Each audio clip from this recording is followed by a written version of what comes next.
I'm sure that you've already finished the game of Cyberpunk at least once if you are watching this video. This video is basically how to get different endings in the game of Cyberpunk 2077. And each ending gives you a different 2-hour experience, more or less, of like a whole different side of like the game, like the way it ends. It's actually pretty cool.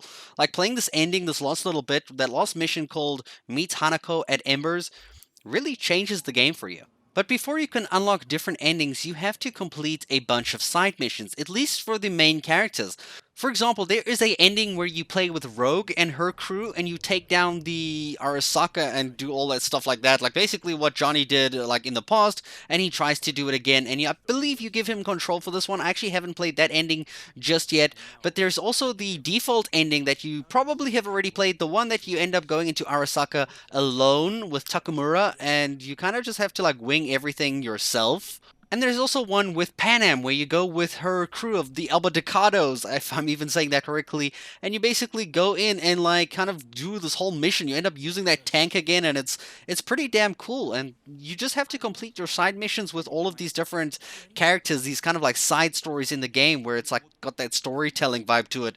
Complete those, and once you actually then complete those, you can go to meet Hanako at Embers, and you'll see that you'll get a lot more options to kind of like have in choices to say. For example, it usually happens when you're with Misty on the roof and you have the two pills, right? And you get to decide whether Johnny takes control or you take control.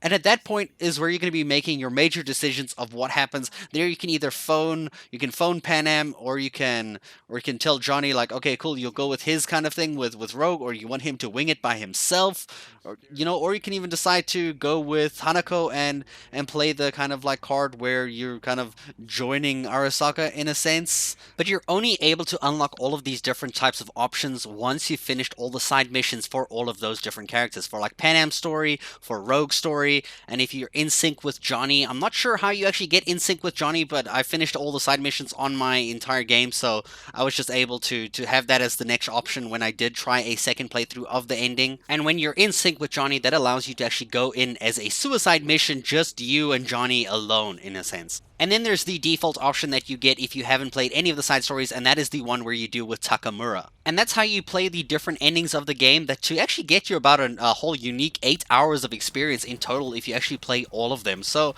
it is worthwhile to do it, because I recommend it like wholeheartedly, because it was actually some of the most fun shit I've done, especially the one for Panam. It was really fun. I enjoyed that one a lot because I got to use the tank and everything. That was cool. And even when you get to the end of it, you can decide whether you kind of live back in your own body or you give Johnny control. I really recommend giving your body to Johnny, because the story is so damn like it goes even further, and it gets kind of sad. I felt like such sad vibes. It reminded me of Life is Strange. It reminded me of when I played Life is Strange, like 100%.